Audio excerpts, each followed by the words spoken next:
Kayo po ba mga bossing ko ay isa sa mga nagnanais na masigit na maka-attract ng swerte, lalo-lalo na tungkol sa usapin ng pera? Ako po'y may tuturo sa inyo. Proven po ito mga bossing. Basta pag ginawa nyo ito at naibigyan nyo po ito ay lumarga na po kayo. Kayo po mga bossing ko ay magbilad sa loob ng 1 linggo sa tubig at ang bawang.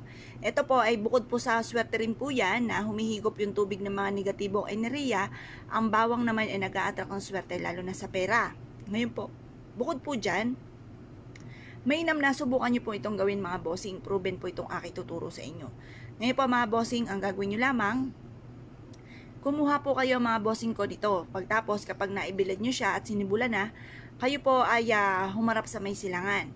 Hugasan nyo muna yung tubig mga bossing. Hugasan nyo muna at gamitin nyo ulit pampaswerte. Tapos ito namang bawang po natin, magtatanim po tayo. Alam nyo po ba ang pagtatanim ng bawang, lalo na pag napadami nyo po ito,